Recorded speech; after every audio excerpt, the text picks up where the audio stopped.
It's never too late for Root. our own Santa, Ruth Epstein from the Republican American, who covers our area on a daily basis, on a weekly basis, on a yearly basis. Good morning. Are you guys in the holiday spirit? Almost. Very much so. Jill's always in the holiday spirit. Okay. She's been into the holiday spirits. It's that too. It's when I have to shovel. It's when I have to shovel. I see. Okay. Well, I would call this pushing, not shoveling. What was out there? Pushing. I don't see you out there. Well, Merry Christmas, guys. I know. Because I could just imagine if I sat Jill in this chair and I went out there to push the snow, what It would happen? probably move more. It might not be as entertaining, but it might move along more efficiently. Oh, dear. Goodness gracious. Well, anyways, Ruth. Anyway, so we had quite a busy week for the last week in the year, almost. The two hearings on the transfer station looking for more money in Sharon and Salisbury, and both towns complied very quickly. In Salisbury, it was just about a half hour, and in Sharon, it was 15 minutes. And so, And Sharon's was unanimous. And it was in Sharon, it was unanimous and not a peep. Nobody asked any questions. And in Salisbury, it was 57-9. So both towns had to go back and ask for more money because the bids came in higher than the $3.8 million, actually $4.8 million. So both towns were looking for $500,000 more. But in the end, it will probably be less. They're going to do, once they accept the bid, they'll do some change orders, reduce the scope, and they're also each getting a $250,000 steep grant.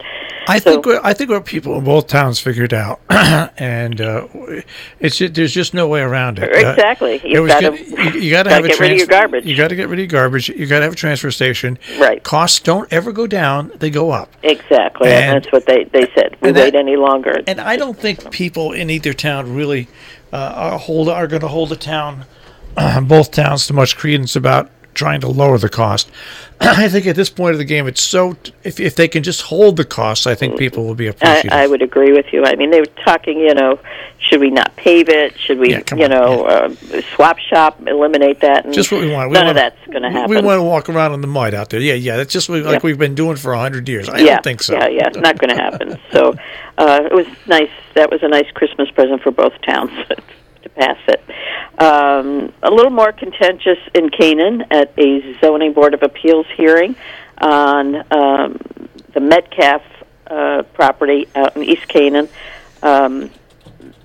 Steve Allen, the Planning and Zoning Commission chair, and convinced the Planning and Zoning Commission to order a cease and desist, saying that there were activities at that site that were not properly permitted, mainly that the asphalt he was producing is hot rather than cold. Mr. Metcalf's lawyer vehemently objected. Two lawyers, the town lawyer and Mr. Metcalf's lawyer, went on for about 3 hours questioning people. It really was like a trial, and in the end, they did not come to any conclusion. They've decided to continue it because the public did not get a chance to speak. So that is continued until January 16th.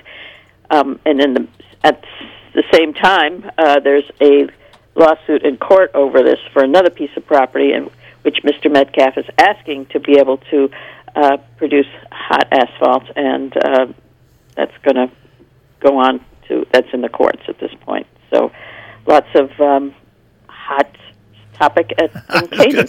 I was going to say that, but I figured I'd let you slide into that. Hot. So it was a busy week, as we said. Looking ahead, it's kind of a more holiday-friendly week. We've got the Lakeville Methodist Church has its Christmas breakfast. I assume it's going on. I haven't seen anything official, but they always have it on Christmas morning, open to everybody to come and sit together and have breakfast. On Boxing Day, the 26th in Cornwall, there's always the Boxing Day reading at the North Cornwall Church at 4 o'clock. And there's on the next day, Salisbury Association is holding an exhibit on Swassa.